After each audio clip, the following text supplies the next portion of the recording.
Здравейте, приятели! От доста отдавна не съм качвала.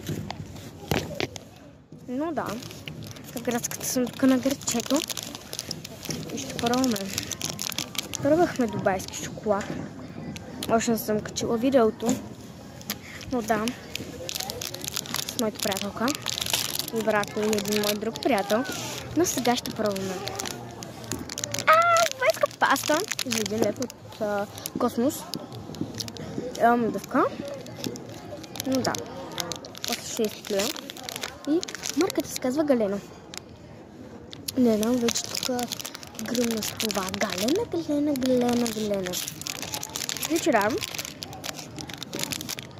Ста дебела е такава тежка лепа. Да, с мой приятел я пробваме. Но вече съвсем различна, съвсем нормална суха паста. И да, ето.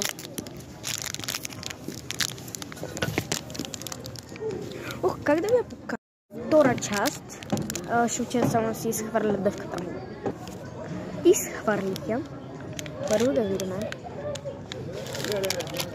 Това да я. Ще видя къде е по-светло. Никъде. Някак си ще видя. Опа. Тук на... И така.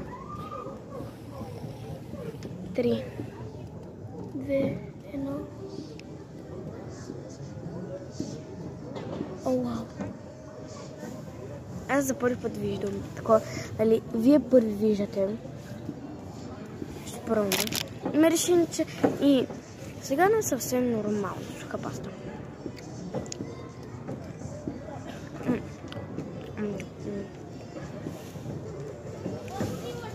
Суха паста е много вкусна.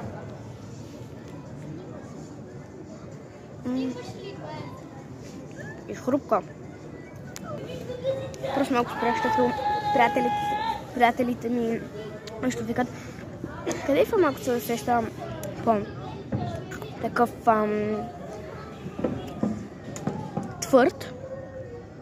Но да. 10/10. Чао, харесва и последите за още такива. Дори може и същите видеа. Така че чао. Бай-бай!